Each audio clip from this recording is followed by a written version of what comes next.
Hello and many thanks for joining OBN Horn of Africa. This is Future Africa program. My guest today is Digafe Debalke. Very warm welcome to you. Thank you. Thank you. Would you please introduce yourself to our viewers? My name is Digafi Debalke, and my professional background is in peace and conflict studies. I work in the area of negotiation, dialogue. I have my education from Canadian University, my undergrad from Acadia University in Nova Scotia, and my graduate studies is in Ottawa in peace and conflict studies.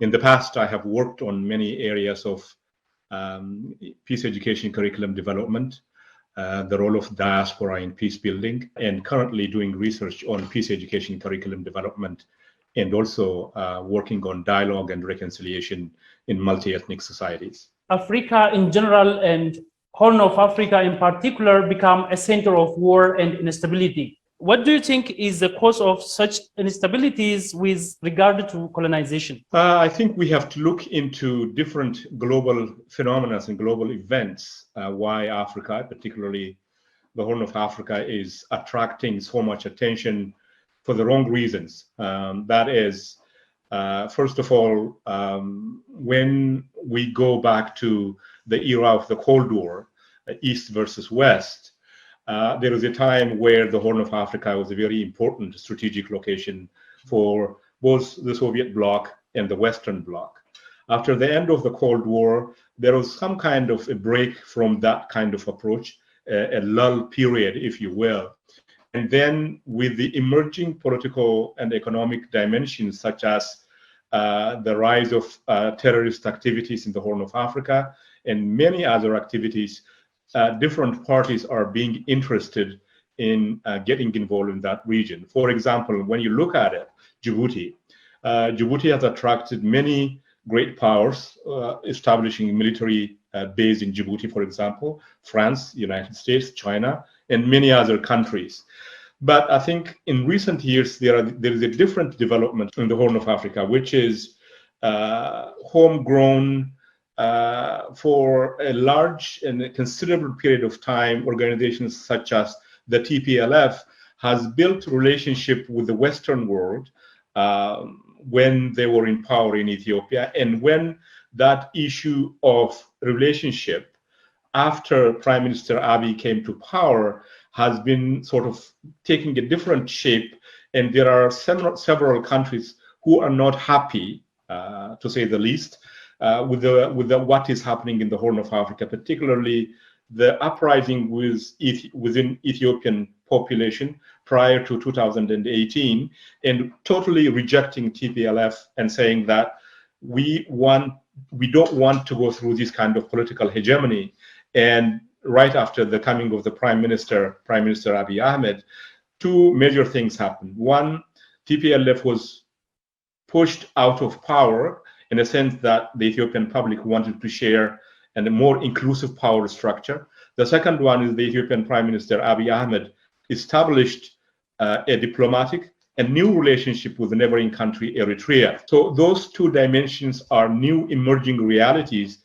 And in that sense, there is no positive reception for what Ethiopia has done in terms of building regional peace, as well as establishing a democratic system within the country itself. With regard to the instabilities of Horn of Africa, what is the interest of US and European countries?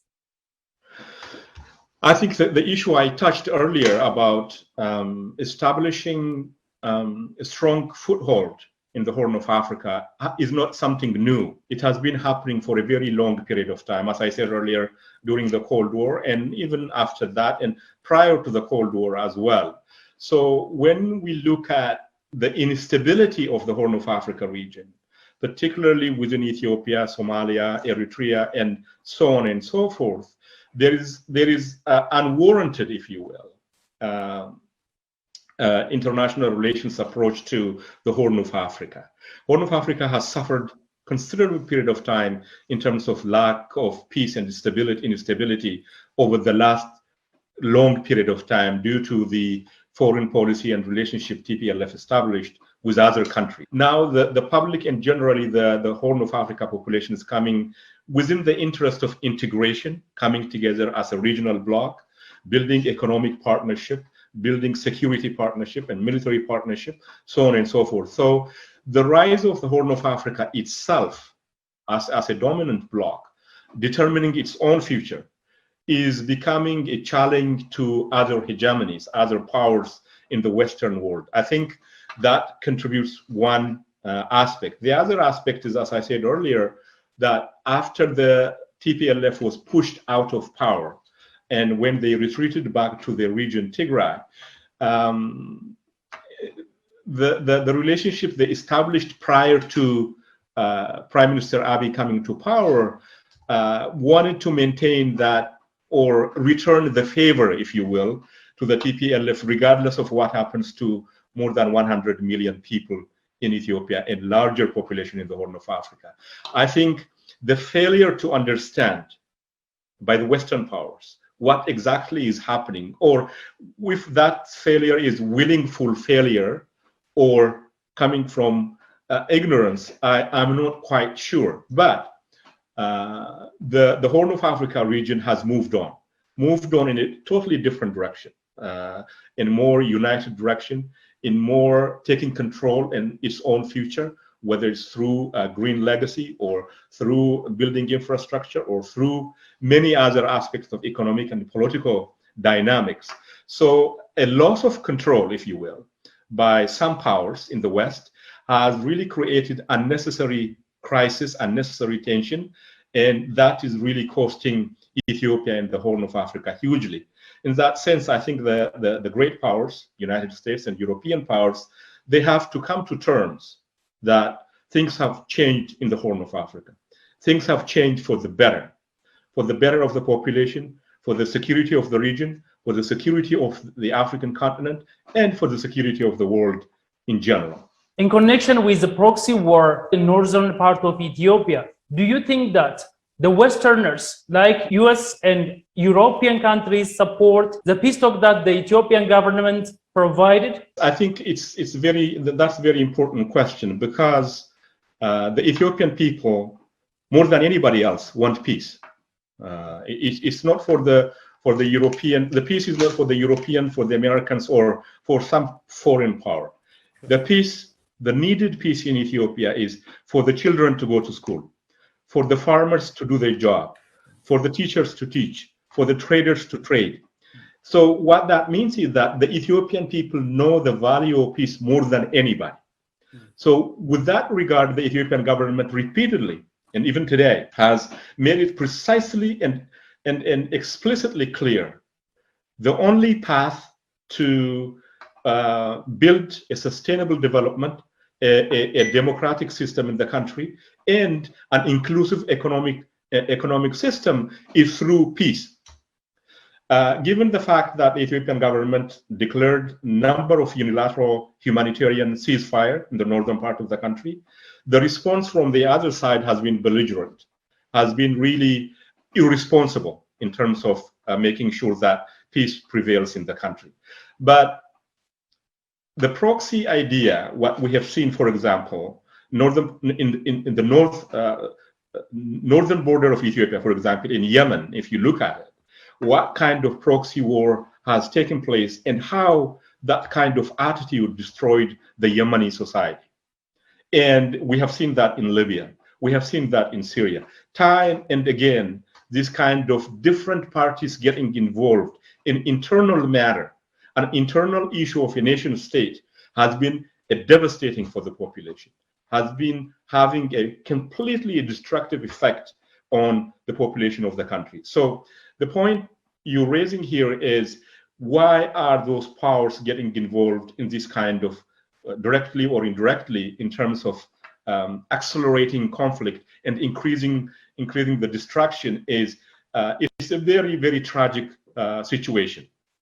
And it's not too late, in my view, to step back from this and look at the desire and the willingness of the Ethiopian people to move into the peaceful direction, including the people in Tigray. They have suffered under TPLF incredible amount of time, for a very long period of time. This is not issue of peace for certain group of people and denying peace to certain group of people. This is a peace for everybody. Everybody can sit down, resolve their differences in a peaceful manner without killing each other. So I think my advice and my suggestion to those external powers who might be looking into this, and probably it's useful to get involved militarily, that's the wrong approach. Ethiopia is a big country. It's more than 110 million people. It has its own historical foundation as a nation state. So to get into that and create a mess, another mess, south of Yemen, is a tragedy for the Ethiopian people and a tragedy for the Horn of Africa people. So in that sense, the time has come. The Ethiopian government have taken a very responsible approach so far. They are doing things in a way that is not destructive. So it's time to come on board and support the Ethiopian government policy. The Ethiopian government policy, when we say the Ethiopian government policy, we are talking about the people of Ethiopia, 110 million people, children, women, the elderly, and the need for peace right now, ending this conflict. It has no any other alternative. This is not an issue that the more you arm the other group, the problem is going to be solved. The more you support the other group, the problem is going to be solved. No, this is only be solved through a dialogue and through conversation. And I'm pleased from the Ethiopian government side, even now today, with the shifting military balance, the Ethiopian government is still interested in talking, resolving peaceful conflict, not only with TPLF, with any party that is interested in resolving a peaceful, in a peaceful manner, whatever differences they may have. So the proxy approach is a failed approach. It's failed everywhere. It has destroyed people's lives. It has really, really created chaos around the world. So that's not the approach should be applied within the Ethiopian context. The only approach is to support the government, to push for peaceful resolution, and then move on into development and other economic and infrastructure issues. How do you think these Westerners are treating the war? You see, as you know, war is a tragedy. In a war, even if we classify it winners and losers, the losers are the entire humanity.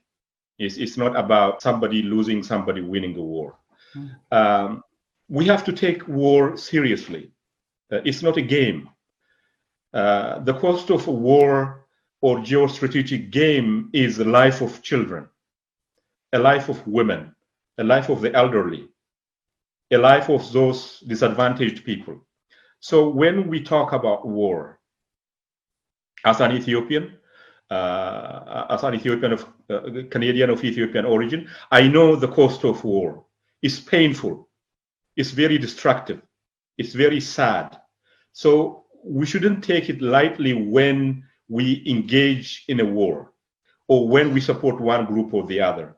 As I said earlier, the government approach so far has been very, very responsible to save lives, to provide aid for those who are in need, and to make sure that this kind of war doesn't really affect the civilian life in a negative way, even though there is an implication in that sense. So we shouldn't treat war in a light way. We should treat war as a very serious issue. It's a very destructive. It's very negative. So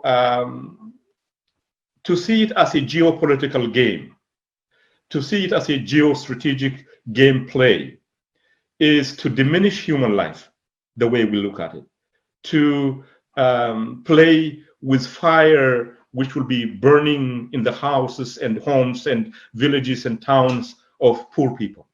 So it's very, very important for us to see for what it is when we talk about war. And I think for most of us who have seen the devastating impact of war, we don't suggest that kind of things to happen again. But when it happens, there is a possibility of getting together and saying, there is a different way of solving this problem.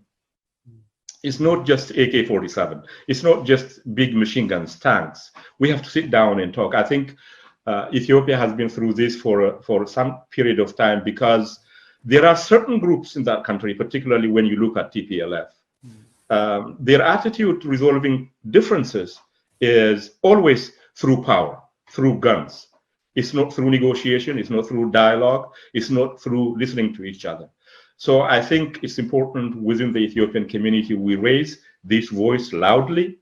We make it clear to the international community, Ethiopia and its population, its infrastructure, its leadership is capable of resolving this issue peacefully. It's more than capable. But the external forces can support and help in that direction, not in a military direction. You see, you have to go back and understand the history of Ethiopia when it comes to war, the culture of the country.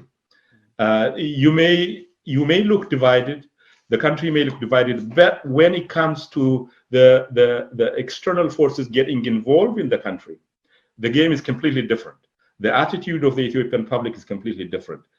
So in that sense, it's important for international actors, first of all, don't take a single page from the entire book.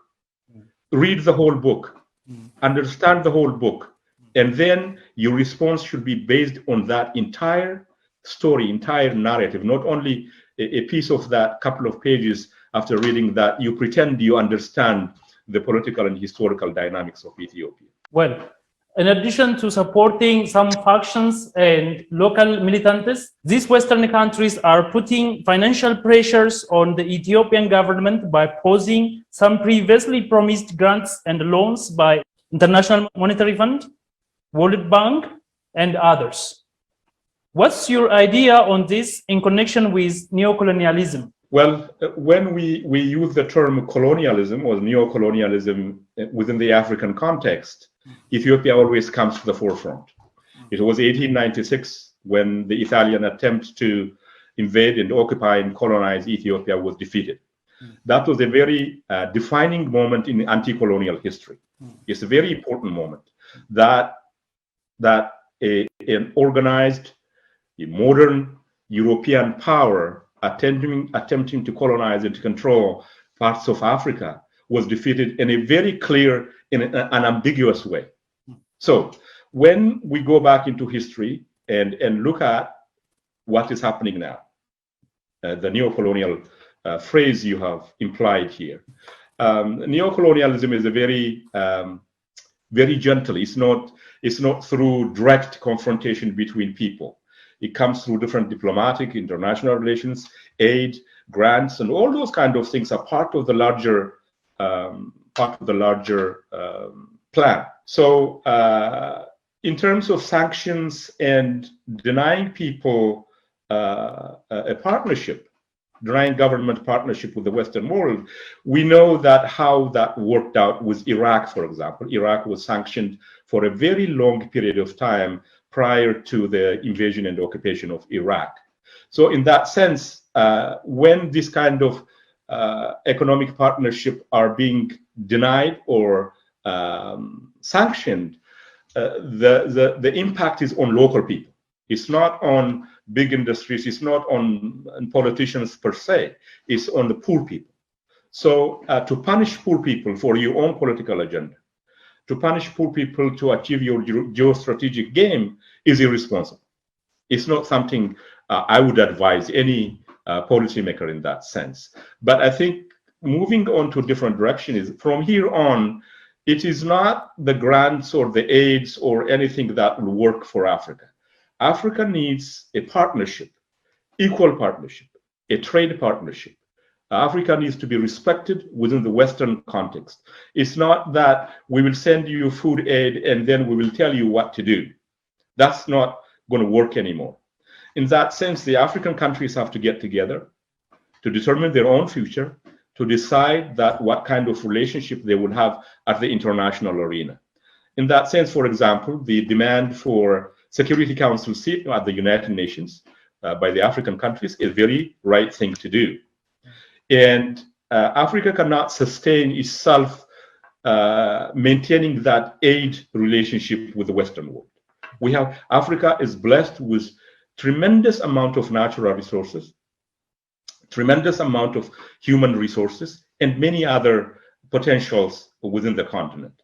So the thing now we have to demand within the Western world is not that continue giving us aid. We have to demand is let's sit down at the table and find out how we can trade as equal partners, how we can work as not only receiving end of the Western policy, but also discussing and creating a trade partnership within the African countries. I think in that sense, the Horn of Africa, led by Ethiopia, could be a tremendous, powerful bloc in terms of creating a trade bloc within the Western world. And also we have to remember that the global political and economic order is shifting. The East, for example, Russia, India, China, and other countries, so on and so forth, have economic and other muscles to build their own interest within the African continent and elsewhere. So I think it's a wake-up call for the Western world, for United States in particular, what kind of relationship they want with Africa, what kind of relationship they want with Ethiopia, what kind of relationship they want generally with the developing world. Not that kind of hegemonic dominant being on top and the other being suppressed or dominated. We have to create a level playing field with the rest of the world. I think the United States, I assume, the future of international diplomacy and international relationship is in that direction, not in the direction of aid. One example, for example, the Ethiopian government and the Ethiopian great farmers have created a tremendous shift in terms of how they produce wheat, for example, in different parts of the country. That is a game-changing agricultural output in terms of how that affects the Ethiopian people and its relationship with the rest of the world. So I think things will be shifting in a different direction. Well, how do you understand the part blockage of humanitarian aids to the community being affected with drought and the famine in Ethiopia, and the support of those aids and the weapons to the terrorist TPLF given by the Westerners mentioned? It's very tragic in the sense that the Afar and Amhara region, which have been almost a punching bag for the TPLF, whenever they feel like venturing out from their territory, they go to Afar and Amhara region and they destroy infrastructure, they destroy hospitals, they destroy schools, they loot communities, they rape, and they do all sorts of things. And yet, the aid is passing through Afar and Amhara region to go to the Tigray. At the same time, the international community is saying aid is not reaching the population of Tigray. That is a lie. That's not true. I'm talking from personal witness point of view. So what we need to do is, there is no, when we are talking about human rights, the key word in human rights is human, everybody. When we say human rights, we're talking about every human being. Sure. So if the West tries to treat a different group of people in a different way and the other group of people in a different way, that's not a just system. That's not acceptable. So yes, there's a tragedy in that part of the country, whether it's in Tigray, Afar, Amhara, but all of them are victims of the adventurous nature of TPLF, the militaristic nature of TPLF. This war should have never, ever happened. We know, we have empirical evidence who started this war, who wanted to go to war, and we also know how aid being used in Tigray by TPLF. For example, they use aid for an exchange for your boy. If you give me your boy, we will give you aid. Otherwise, you don't get aid. So the victims of TPLF, we are talking about millions displaced, cut out of school, lost their health infrastructure, are not getting the same attention they should get as what has been advocated for TPLF. The mistake they are making here is one. Those who are advocating for TPLF are not advocating for the people of Tigray. That has to be explicitly clear. The aid, the medicine, and other supplies are being used to continue the military adventure, not to feed the poor people of Tigray. So when we say your approach is wrong, we are not talking about, in a sense, that the Western approach is in general wrong. What we're saying is what you're saying in this sense, as far as the TPLF is concerned, let's make sure that the aid reaches people in Tigray, the aid reaches people in Amhara region, the aid reaches people in Afar region. That's exactly what we say. What are the negative side effects of this proxy war in the country's economy and social stability? You see, when we talk about social stability in Ethiopia, we're talking about more than 80 ethnic groups with their own language, with their own culture, with their own social structures. And at the same time, these people lived together for a very long period of time as a nation. What has happened is when the war happens, the TPLF strategy in particular is in order to regain power, in order to reassert themselves, they played a game distorting the social fabric and the social harmony of the population in Ethiopia. And that is one of the tragic effects of the TPLF policy, before they were pushed out of power and after they were pushed out of power.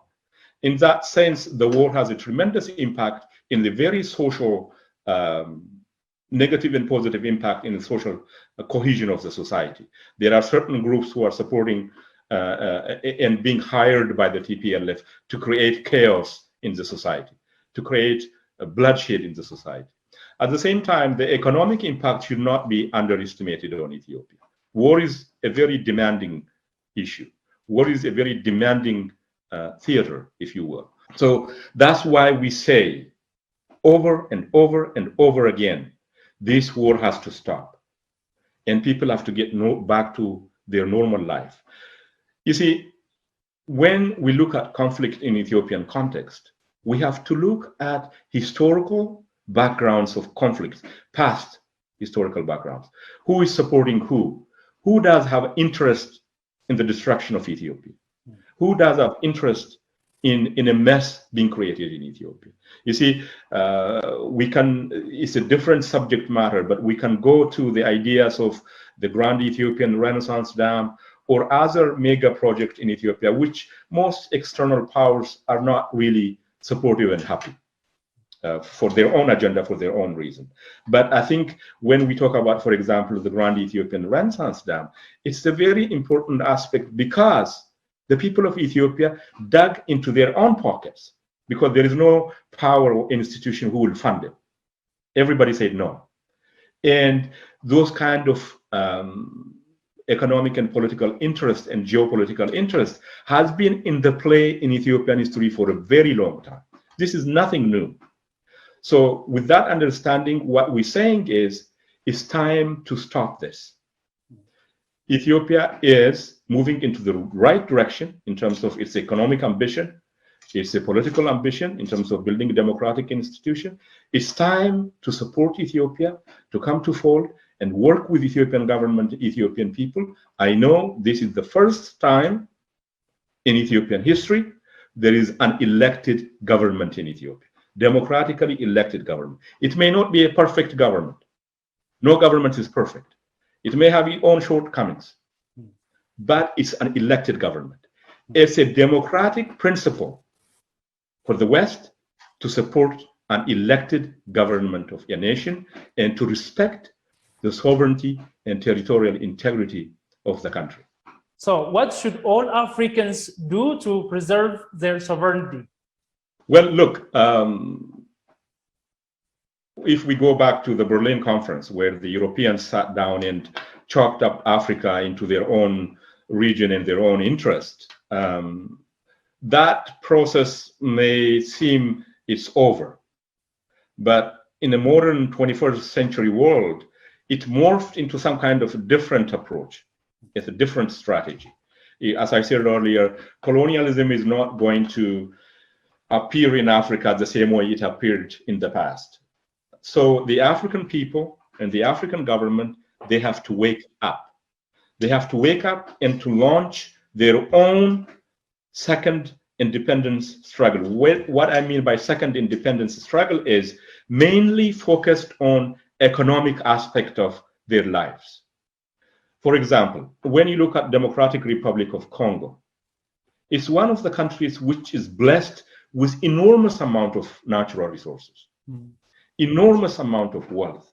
And yet, when you go to the countryside, there is no infrastructure, there is no road, there is no school. That partly is the failure of the African people itself, the leadership in particular. So the leadership has to assume responsibility, creating a better life for the population, making sure that the natural resources of that country is used to uplift the social and economic life of the population. So when we talk about the second independence struggle, is about economic freedom, economic independence, making sure that the natural resources are not shipped out of the country and used by somebody else somewhere else. It has to be used inside the country. The children have to get a very good education system. The mothers have to get a hospital to go to. You see, there has to be roads, airports, all infrastructures, and agriculture which will provide sufficient and reliant food supplies for the population. There is no absolute reason, absolutely no reason for Africa to import food from outside. No, none whatsoever. And in order Africa to reclaim its own dignity, to reclaim its place on the global scale, the first issue Africa has to do is feed itself and not expect food aid from external powers. And there is no reason that cannot be done.